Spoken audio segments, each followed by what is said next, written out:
গুনাহ দুনিয়াতেও কিছু অর্জন হয় না, ক্ষয় হয়, শুধু ক্ষয় হয়। জীবন যায়, যৌবন যায়, শরীর যায়, স্বাস্থ্য যায়, শরীরের সামর্থ্য যায়, যৌন শক্তি নষ্ট হয়ে যায়, সব কিছু অকেজো অপদার্থ ধ্বজভঙ্গ হইয়া শেষে হার্বাল কোম্পানির ওষুধ খায়। ফ্যান টানে ফ্যান। কোন আলেম, কোন মাদ্রাসার ছাত্র, আমি চ্যালেঞ্জ করলাম বেটা, জীবনে কোনোদিন যদি দেখাইতে পারো যে কেউ ফায়জামা টানছে ফিন্দার পরে, আর কোনোদিন টানে নাই। কিন্তু লক্ষ লক্ষ যুবক আছে ফ্যান কেবল নিচের দিকে ফিরে যায়, কুদুর পর টানে। ফ্যান টানোস কেন বেটা? কোমর নাই, যৌবনের শক্তি নাই, শরীরের সক্ষমতা নাই, অপাত্রে নষ্ট করে দিচ্ছে, অপাত্রে নষ্ট করে দিচ্ছে। নইলে কোন আমরা জীবনে কোনোদিন ফায়জামা টানি, কীর্তন টানো? আলহামদুলিল্লাহ, ঈমান আমাদেরকে ইজ্জত দিছে, কোরআন আমাদেরকে শক্তি দিয়েছে, আল্লাহ আমাদেরকে সাহায্য করেছে। আলহামদুলিল্লাহ, আলহামদুলিল্লাহ। কিভাবে বললে বুঝবে? আমি নিজেও বুঝি না। কেমনে বললে বুঝতো আমার ছেলেরা, আমার ভাইরা, আমার বন্ধুরা? বুঝি না। সারাদিন কেমনে এরকম হয় জীবন ভাইয়া? একটা মুসলমানের ছেলের একবারও একটা ওয়াক্ত নামাজও পড়তে মন চায় না। এতগুলো মসজিদের মাইকের আজান শুনে তার কলিজার ভিতরে একটা নড়ে চড়ে না, কপালের মধ্যে একটা ভাঁজ পড়ে না, বিবেকের মধ্যে একটু দংশন অনুভূত হয় না যে আমি একটা মুসলমান, আমার সেজদা দেওয়া উচিত। হায় হায় হায় হায় হায়, কি জীবন রে বাপ! এই জীবনের সাথে রাস্তার কুকুরের কোনো পার্থক্য আছে কিনা? আমার মনে হয় না, আমার মনে হয় সেজদা বিহীন সে তো মানুষ না। যার কপালে সেজদা নাই সে তো মানুষ না। আল্লাহ তাকে মানুষ বলে নাই, আল্লাহ তাকে মানুষ বলে নাই, জানোয়ার বলছে।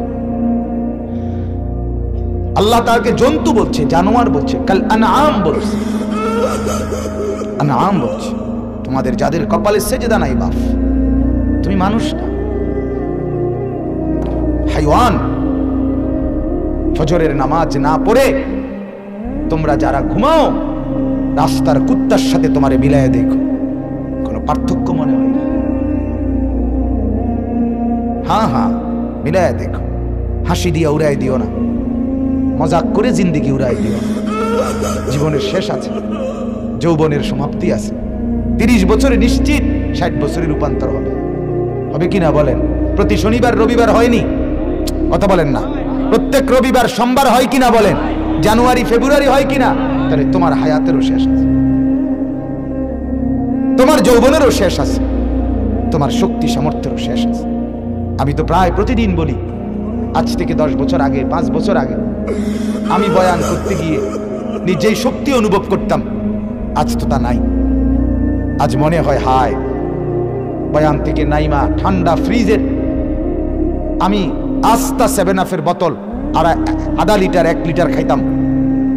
সেই আমি একটা আপেল, 1 পিস আপেল মুখে দিল আমার কাশি উঠে।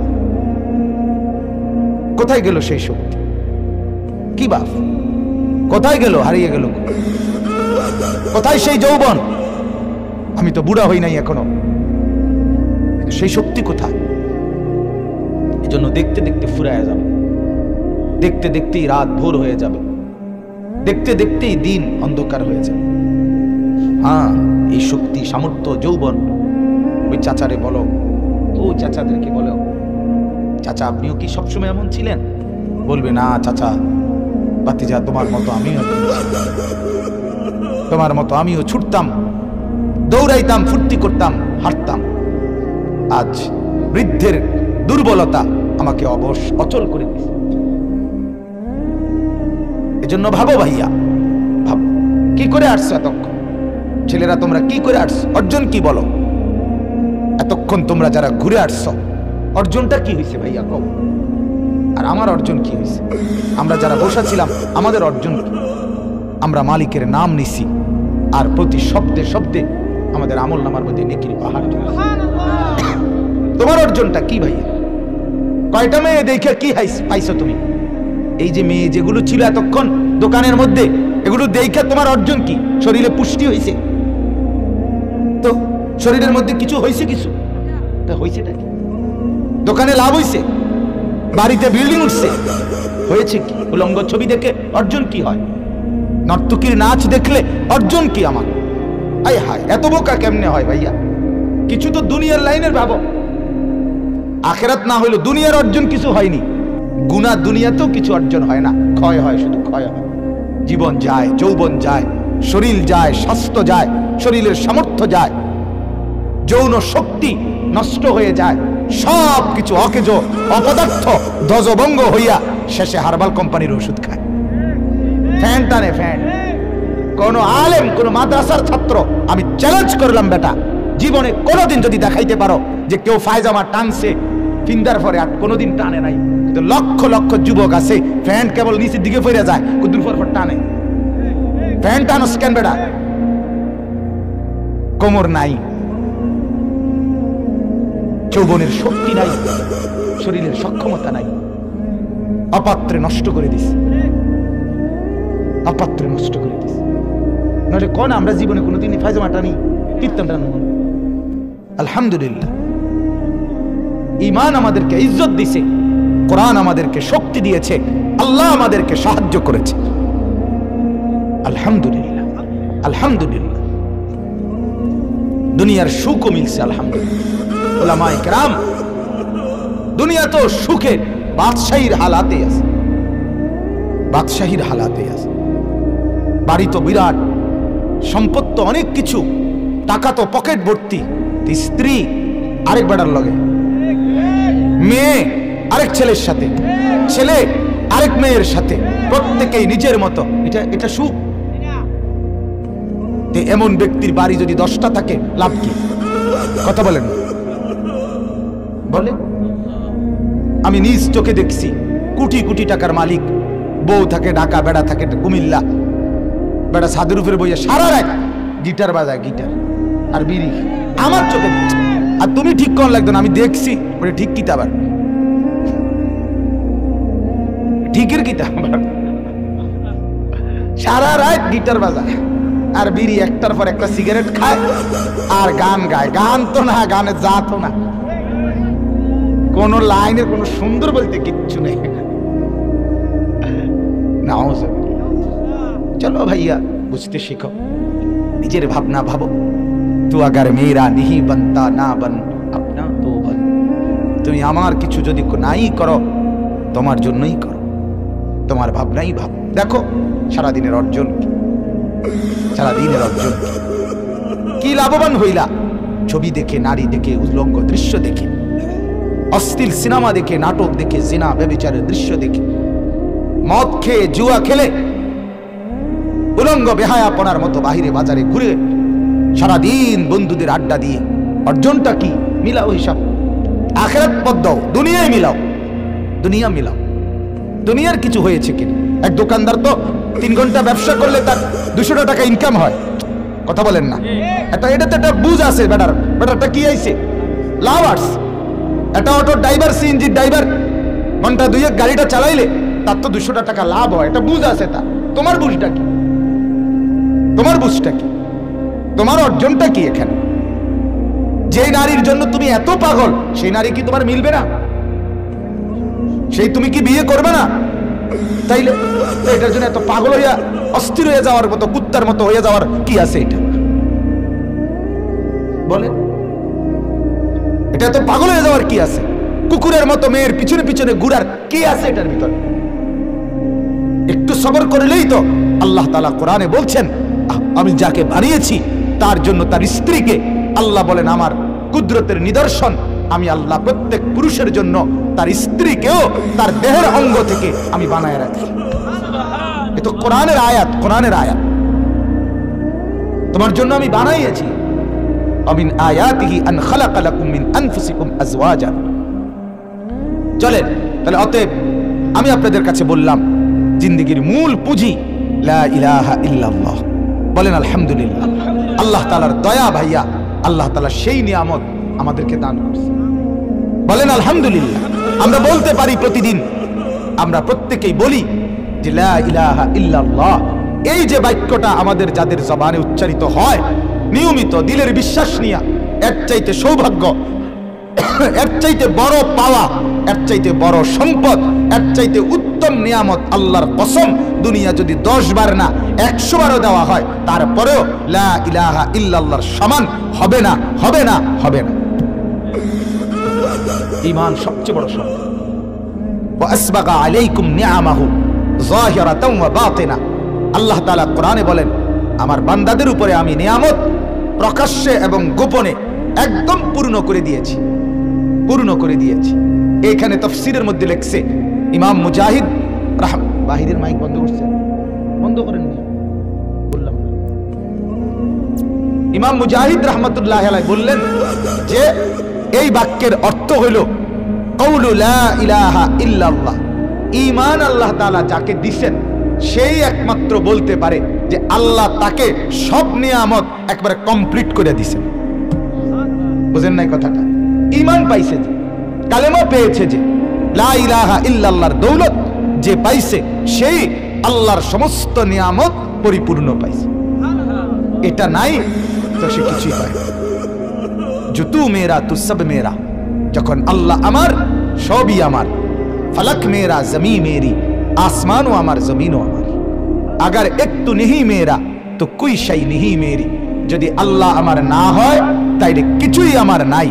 আমার শাইখ আল্লামা মুফতি মুশতাকুন নবী সাহেব বলে, তুমি আল্লাহকে পেয়ে গোটা দুনিয়াও যদি না পাও সব পেয়েছ, তুমি আল্লাহকে না পেয়ে গোটা দুনিয়াও যদি পাও কিছুই পাওনি, কিছুই পাও। যে আল্লাহ হারা সে সর্বহারা, যে কালেমা হারা সে সর্বহারা, যে ঈমান হারা সে সর্বহারা। এজন্য সর্বশ্রেষ্ঠ পুঁজি আমাদের ঈমান। বলেন আলহামদুলিল্লাহ। এই ঈমানের এক কালেমা কুল কায়নাতের সর্বশ্রেষ্ঠ বাক্য, সর্বশ্রেষ্ঠ বাক্য। আমার বাপ শেষ, এবার দ্বিতীয় শেষ কথাটা, সেটা হলো আমাদের এই যে ঈমান, আমাদের এই কালেমা, এই কালেমার দুইটা অংশ। একটা অংশ হলো লা ইলাহা ইল্লাল্লাহ, দ্বিতীয় অংশ হলো মুহাম্মাদুর রাসূলুল্লাহ। বলেন মুহাম্মাদুর রাসূল। তাহলে প্রথম অংশ কি বলেন? লা ইলাহা ইল্লাল্লাহ। দ্বিতীয় অংশ কি? মুহাম্মাদুর রাসূলুল্লাহ। কোরআনুল কারীমের মধ্যে আছে, আল্লাহ তাআলা বলেন, ইলাইহি ইয়াসআদুল কালিমুত তাইয়্যিব ওয়াল আমালুস সালিহু ইয়ারফাউহু। আল্লাহ তাআলা বলেন, প্রথম আমি কালেমায়ে তাইয়্যিবা লা ইলাহা ইল্লাল্লাহ মুহাম্মাদুর রাসূলুল্লাহ, এই কালেমায়ে তাইয়্যিবা এইটা আমি বান্দার কাছ থেকে প্রথম গ্রহণ করি। কথা বুঝছেন কি? প্রথম আল্লাহ বলেন আমি এটা আগে নেই, এরপরে ওয়াল আমালুস সালিহু ইয়ারফাউহু, এরপরে যেই কোনো মাশাআল্লাহ দেখছেন এক ছোট বাচ্চা পড়ছে লা ইলাহা ইল্লাল্লাহ, আল্লাহ তাকে বরকত দান করেন। একটা মজার কথা শুনেন, নবীজি সাল্লাল্লাহু আলাইহি সাল্লামের জামানায় একবার নবীজি এক যুদ্ধের ময়দান থেকে ফিরে আসতেছিলেন, আজানের ওয়াক্ত হয়েছে, নামাজের ওয়াক্ত হয়েছে। তো নবীজি ওইখানে মাঝ পথে রাস্তায় একটি কাফেরদের পল্লী এলাকা, তো এদের এলাকার পাশে থাইমা আল্লাহর নবী বলছেন আজান দাও, নামাজ পড়বে এখানে। তখন আল্লাহর নবী সাল্লাল্লাহু আলাইহি ওয়াসাল্লামের সাহাবী আজান দিচ্ছিলেন। তখন ওইখানেই কাফেরদের কতগুলো বাচ্চা ছোট ছোট 10-12 বছরের ছেলে, এরা খেলতেছিল কাছাকাছি।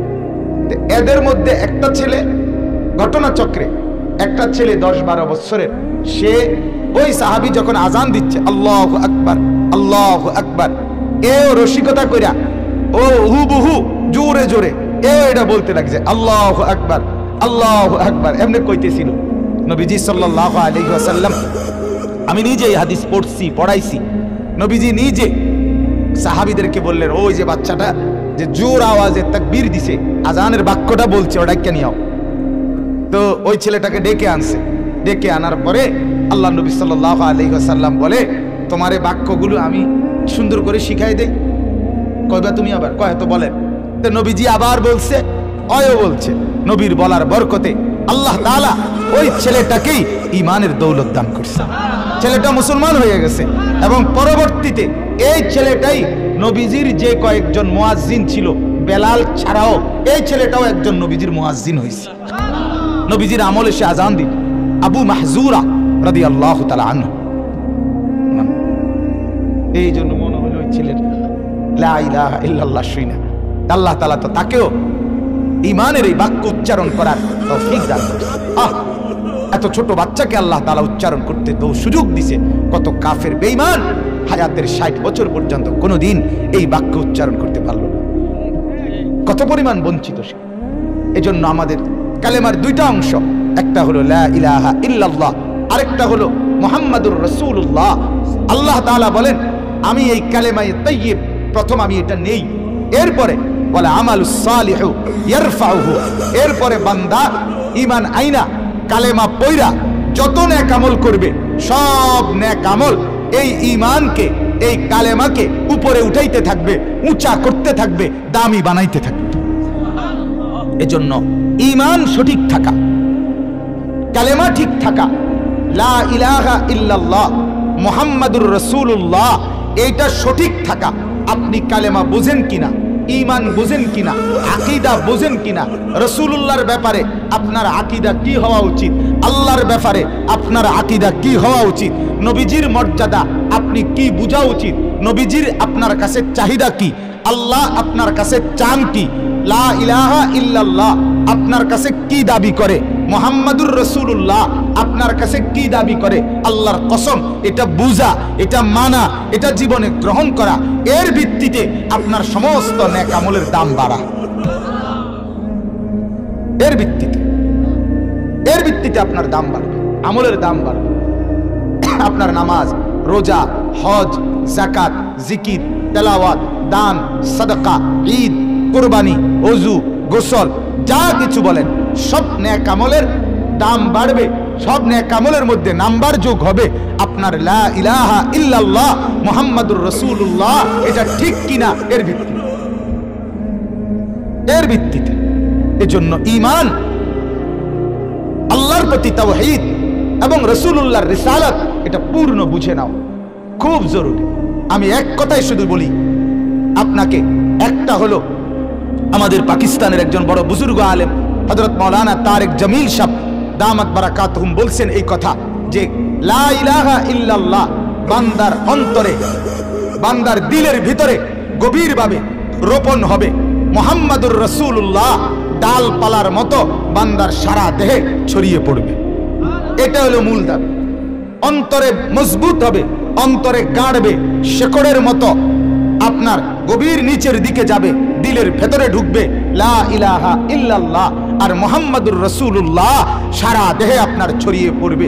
চুল দেখে প্রমাণ হবে এ মুহাম্মাদুর রাসূলুল্লাহর উম্মত, দাড়ি দেখে প্রমাণ হবে এ মুহাম্মাদুর রাসূলুল্লাহর উম্মত, হাঁটা চলা, কথাবার্তা, আচরণ, উচ্চারণ, লেবাস, পোশাক, আহার, নিদ্রা, টয়লেট, বাথরুম, সর্বকিছুতে যে রাসূলুল্লাহর সুন্নতকে মানবে, অনুসরণ করবে, আল্লাহর কসম তাহলেই প্রমাণ হবে আপনি মুহাম্মাদুর রাসূলুল্লাহ মেনেছেন, বুঝেছেন, এই কালেমা গ্রহণ করছেন।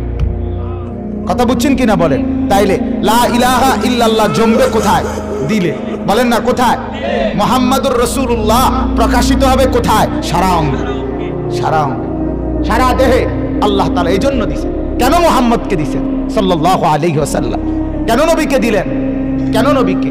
আপনি শুধু নবীর নাম উচ্চারণ করবেন আর আপনি নবীর নামে অনুষ্ঠান করবেন, আর আপনি শুধু নবীর নামে জিলাফি খাবেন, আপনি মাঝে মাঝে বিরিয়ানি খাবেন, মাঝে মাঝে খিচুড়ি খাবেন, এরপরে নবীর জায়গায় নবী, আমনের জায়গায় আমনে। এই জন্য মুহাম্মাদুর রাসূলুল্লাহ, এই জন্য কালেমা। আল্লাহর কসম না, না না না না না। আপনার মুখে বিড়ি, আপনার মুখে সিগারেট, আপনি মুহাম্মাদুর রাসূলুল্লাহ বোঝেন নাই। আপনার চেহারায় দাড়ি নাই, আপনি মুহাম্মাদুর রাসূলুল্লাহ বোঝেন নাই। আপনি হারাম উপার্জন করেন, সুদ, ঘুষ, মিথ্যা, চুরি, বাটপারি, এর ওজনে কম দেওয়া, আপনি মুহাম্মাদুর রাসূলুল্লাহ বোঝেন নাই।